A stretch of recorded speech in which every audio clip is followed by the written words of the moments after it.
वैश्यावृत्ति के लिए, जुआ खेलने के लिए जाता है, मांसाहार करने के लिए जाता है, तो जो पाप है इसने भी भगवान का भजन किया।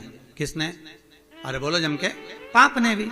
तो पाप ने वर मांगा है कि प्रभु जब ये पाप करने के लिए आए और पूर्ण तरह से लिप्त हो जाए पाप में, तो आप नहीं आओगे। तो भगवान ने कहा ठीक है तथास्तु, पर पाप करने जाएगा उसके पहले तो मैं आ सकता हूं। हाँ प्रभु, अगर वो होश आवास में रहे तो आपको बुलाए तो आप जरूर आओ। तो ये पाप करने वाले जो होते हैं, वैश्यावृत्ति, जुआ, मांसाहार, मदिरा पान, गलत कर्म करने वाले होते हैं, तो ये जब पाप में लिप्त होते हैं तो इनको कुछ सुध नहीं पड़ती, ये तो अपने पाप कर्म में लगे रहते हैं। भगवान बाहर खड़ा छटपटाता रहता है कि मैं अंदर जाऊं, पर दिक्कत ये है कि बुलाया ही नहीं। कैसे जाऊं मैं अंदर, किस वैस पर जाऊं मैं अंदर, क्या करूं? जाऊं तो जाऊं। देवताओं ने अगर वर मांगा है तो राक्षसों ने भी तो वर मांगा है, दोनों ही तो है। फिर भगवान ने चाल चली। दुर्योधन चौसर खेल रहा था और दुर्योधन जब हारने लगा तब दुर्योधन ने कहा अब मेरा मामा खेलेगा, शकुनी मामा खेलेगा। तो भगवान खुश हो गए, अब मेरे पांडव कहेंगे कि हमारी जगह पर कृष्ण खेलेगा।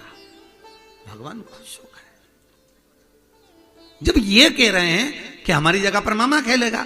तो फिर इनको कहना था, भगवान को लगा अब मेरे पांडव कहेंगे कि मेरी जगह पर मेरा कृष्ण खेलेगा। भगवान उठकर खड़े हुए, दरवाजे पर पहुंच गए, पर पांडवों के मुंह से ये नहीं निकला कि हमारी जगह पर कृष्ण खेलेगा। कृष्ण खेलेगा ये पांडवों के मुंह से नहीं निकला कि ये खेलेगा। आखिरी में सब हार गए। द्रौपदी के चीर को दुशासन खींच रहा था और द्रौपदी सबके सामने जाकर हाथ जोड़ जोड़ के गिड़गिड़ाली। धृतराष्ट्र के पास जाकर बोली, तुम मेरे काका ससुर हो, तुम तो कुछ बोलो। तो धृतराष्ट्र कहता है मेरे नेत्र नहीं है। गांधारी से कहा आप तो कुछ बोलो। गांधारी कहती है मेरे नेत्रों पर पट्टी बंधी है, नेत्रों पर पट्टी, मेरे नयन बंद हैं, मेरे नेत्रों पर पट्टी बंधी हुई है। ये वही गांधारी है जो दुनिया की सबसे सुंदर नारी थी महाराज, सबसे सुंदर महाराज, बहुत सुंदर। आज वो कह रही, बस इसका विवाह जब धृतराष्ट्र के साथ में हुआ तो इसने मन में विचार करा, मैं इतनी सुंदर होकर पति को भी नहीं, मेरा पति मुझे नहीं देख सकता तो काय की जिंदगी। और उसने अपनी आंखों पर पट्टी बांध ली थी महाराज, नैनों पर पट्टी बांध। ये वो गांधारी, ये वो गांधारी है जब पूरा कौरव वंश नष्ट हो गया और भगवान कृष्ण जब इसके पास में आकर प्रणाम करे, क्योंकि कुंती को बुआ कहते थे तो गांधारी को भी बुआ कहते थे, प्रणाम किया। बुआ जी प्रणाम करता हूं, दंडवत करता हूं, नमन करता हूं। इतने में गांधारी कहती है कौन? कृष्ण। हाँ, इतने में गांधारी ने, कृष्ण नमन कर रहे थे और गांधारी हाथ उठाकर कहती है कृष्ण सुन, मेरे जीते जी तूने मेरा वंश मिटवा दिया, तेरे जीते जी तेरा वंश मिटेगा। भगवान खुश हो गए, चलो बुआ तूने एक काम तो अच्छा किया, कम से कम एक काम तो अच्छा किया। मेरे मरने के बाद मेरा वंश मिटता तो मेरे मरने के बाद ये सब ना जाने कहाँ जाते, मेरे को मालूम ही नहीं पड़ता, नरक जा रहा है कि स्वर्ग जा रहा है। मेरे जीते जी मेरे परिवार के लोग जब ऊपर जाएंगे तो इनके लिए टवेरा, स्कॉर्पियो सबकी व्यवस्था तो कर दूंगा, कौन सी गाड़ी में जाएंगे। भाई जो बारात लेकर जाता है, आप लोग ले गए होंगे बारात किसी ना किसी की, चाहे छोरी ले गए चाहे छोरा ले गए, जो बारात लेकर जाता है घर का जो व्यक्ति होता है सबसे आखिरी की गाड़ी में जाता है, सबको बिठा देगा, मामा जी इसमें बैठिया, काका जी उसमें बैठिया, फूफा जी उसमें बैठिया, बुआ जी इसमें बैठिया, सबको बिठाएगा, तब आखिरी में जाएगा। तो भगवान को खुशी इस बात की है कि मेरे द्वारकापुर वासियों को, मेरे ब्रजवासियों को मैं अपनी आंखों से अच्छी जगह पर वैकुंठ जाते हुए जब देखूंगा की ओर निहारूंगा, तब मुझे प्रसन्नता हो, आनंद हो। तो भगवान तो खुश थे, कहा बुआ बहुत अच्छी बात है, परंतु बुआ ने एक शब्द कह दिया, कृष्ण मैंने आज तक अपने पूरे बच्चों को नहीं देखा, एक बार दिखा दे। कृष्ण कहते हैं वो तो मर गए, तो क्या भले मर गए शव दिखा दे। चल। हाथ पकड़कर बुआ जी का भगवान कृष्ण कुरुक्षेत्र में ले गए। कुरुक्षेत्र की चल बुआ, खोल ले पट्टी बुआ। बुआ ने जो पट्टी खोली, शव हम तो नहीं देखे, सामने एक बेर का पेड़ लगा था, उस बेर के पेड़ के बेर दिख गए, क्योंकि इतने दिनों के बाद तो पट्टी खुली।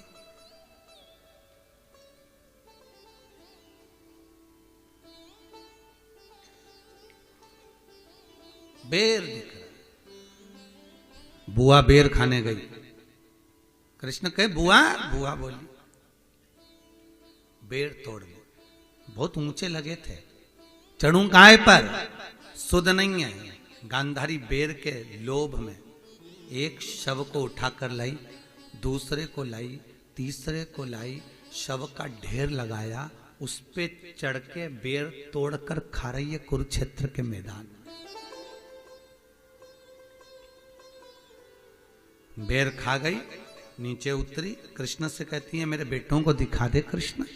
कन्हैया कहते हैं जो ढेर लगे हैं तेरे पांव के नीचे वो तेरी तो औलादे हैं। मेरी बच्चे मेरे पांव से कुचा रहे, मेरे पांव से। हाँ, एक कृष्ण गले लगकर रोकर बोली मेरी ये दशा क्यों हो गई? मैंने किसका बुरा किया था जो इतने मेरे सो की सो चले? किसका बुरा किया था? भगवान कहते हैं बुआ ये इस जन्म का नहीं है तो पुराने जन्म का। तो गांधारी कहती है मेरे बराबर तो कोई तपस्वी भी नहीं होगा, मैं 48 जन्म तक की देख रही हूं, मैंने कोई पाप ही नहीं करा।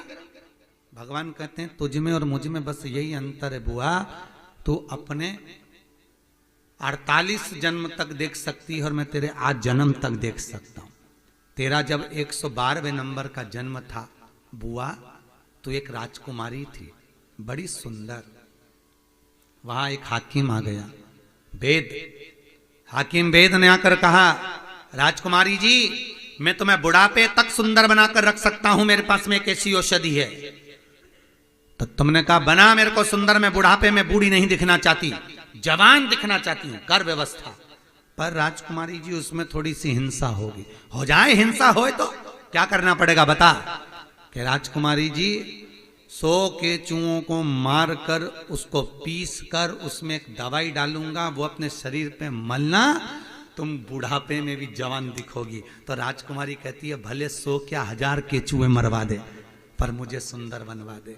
100 केचुओं को राजकुमारी पकड़वा के बुलवाई, उसको पिसवा कर उसकी दवाई बनाकर शरीर में मली। भगवान कहते हैं बुआ कर्म का भोग तो भोगना पड़ता है। जिन 100 केचुओं को तूने मरवाया था वही 100 केचुए तेरे गर्भ से जन्म लिए और वो तेरे सामने पिसा रहे हैं। देख ये कर्म का भोग है, भोगना। अच्छा करो, बहुत अच्छा करिए, अपने जीवन को सार्थक बनाने का प्रयास करिए, बहुत अच्छा कर्म करो। पूर्व में किया हो सकता है कि आज हमें भोगना पड़ रहा हो, पर कुछ अच्छा करने का प्रयास करोगे तो हो सकता है कि आने वाला समय कुछ अच्छा निकले, आने वाला समय कुछ अच्छा हो। आने वाला समय हम जब अगला कोई जन्म लें, मृत्यु लोक में अगर हम आए, वापिस हमारा अगर जन्म हो तो हो सकता है कि हम कुछ अच्छा कर कर जाएं तो अच्छा मिल जाए। कुछ अच्छा करने का प्रयास। सवेरे एक लड़के ने प्रश्न किया था, एक बालक ने, छोटे ने, ऊपर आके दरवाजा बजाया, पंडित लोग नीचे अभिषेक पूजन कर रहे थे। कहा गुरुजी शंकर का मम्मी बोलती है कि जय श्री कृष्णा बोलो, पापा बोलते हैं जय राम जी की बोलो, दादाजी बोलते हैं हरि ओम बोलो, तो आप बोलते हो ओम नमः शिवाय बोलो, शंकर बोलो। मैं तो समझ ही नहीं पा रहा हूं कि इन सब के बीच में मैं क्या बोलूं। मैं बोलूं तो बोलूं क्या? हमने उस बालक से एक ही बात कही, तुम्हारी मर्जी पड़े, जिसका भजन करो। तुम्हें कौन अच्छा लगता है? तुम्हें कौन अच्छा लगता है? बालक बोले गुरु जी वो हम मम्मी के साथ कई बार वृंदावन भी गए, माँ तो हमको 200 रुपये किलो पेड़े मिलते हैं, उनको भोग लगाना पड़ता है, फिर उनके कपड़े भी बहुत बहुत महंगे आते हैं। इससे तो मैं जब भी शंकर जी के मंदिर जाता हूँ ना, तो वहाँ पे बाल्टी भरी भराई मिल जाती है, मैं तो लोटा भर भर के खूब चढ़ा देता हूँ।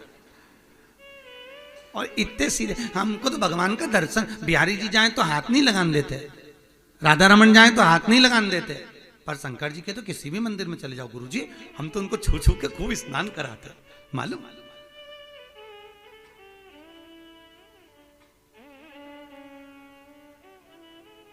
मेरे को तो शंकर जी अच्छे। मैंने कहा तुम्हारी मर्जी, तुम्हें राम अच्छा लगे राम का भजन कर लो, तुम्हें कृष्ण अच्छा लगे तुम कृष्ण का भजन कर लो, तुम्हारी चित्तवृत्ति में जो लगा हो, तुम्हारी चित्तवृत्ति में जो आए। गुरुजी कितने घंटे भगवान का भजन करना चाहिए? हमने कहा बेटा अभी तुम्हारी पढ़ने की उम्र है, जब विद्या अध्ययन करने बैठो तब एक बार मंत्र का स्मरण कर लो, सोते समय भगवत भजन कर लो और विद्या अध्ययन में लगे रहो, क्योंकि हर माता पिता की इच्छा होती है कि मेरा बेटा खूब पढ़े, खूब नाम रोशन करे।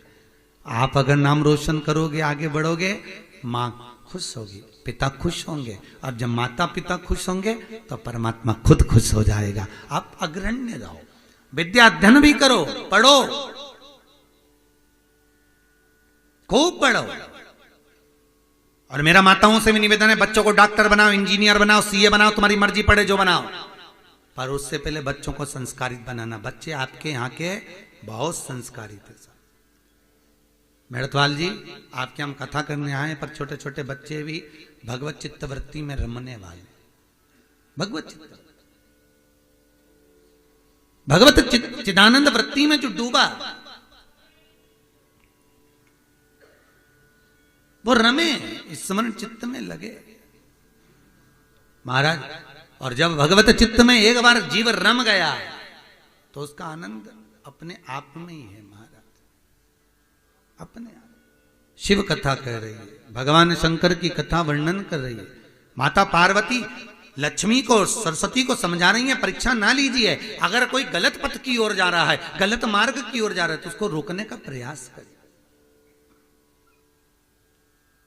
और थोड़ा भी दुख अगर हमारे जीवन में मिल रहा है, ये आगरा वाली जीजियों, कोई दुख अगर हमारे जीवन में है तो समझ लेना हमारे कर्म का कोई भोग होगा। इसलिए हो गया जो होना है, अब थोड़ा सा भजन हो लो, थोड़ा स्मरण।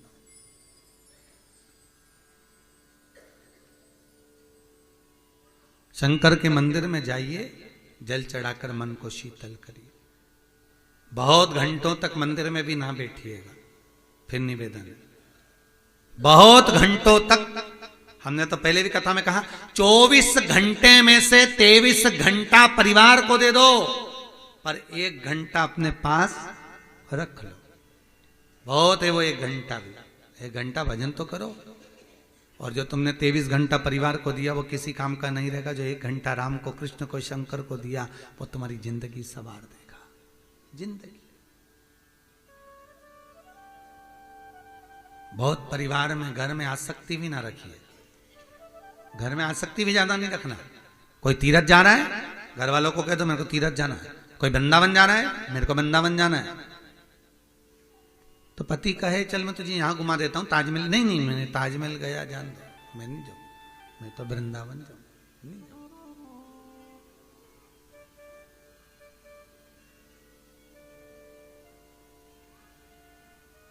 मेरी चित्तवृत्ति में शिव। वो राजेश भैया बैठे हुए हैं, हमने इनसे कल पूछा था, भैया आपने भाभी को ताजमहल कितनी बार दिखाया? तो कहा गुरुजी जिंदगी में केवल 1 बार, वो भी 30-40 साल पहले, 30 साल पहले ऐसा कुछ बता रहे थे, 25-30 साल पहले। और वृंदावन तो कहे गुरुजी उसका तो कोई गिनती नहीं है, जब मिल जाए गाड़ी से पहुंच जाए दर्शन करके, बस यही होना चाहिए। यही ये चित्तवृत्ति में वो परमात्मा समाहित हो, दौड़कर ये मन भगवान की ओर जाए, चित्तवृत्ति परमात्मा की ओर। बच्चों से कह देना अब हमारी उम्र हो गई है, देखो बेटा हम प्रपंच में पढ़ना नहीं चाहते, घर तुम्हारा है, परिवार तुम्हारा है, तुम सोचो कि हम दिन भर घर में लगे रहें, और जितना जी तुम घर में लगी रहोगी उतने लोग घर के लोग पकड़ के रखेंगे, क्योंकि तुम बच्चों को जितना संभालती रहोगी तो बहू भी एकदम फ्री होकर के हे डोकरी संभालेगी, संभाल।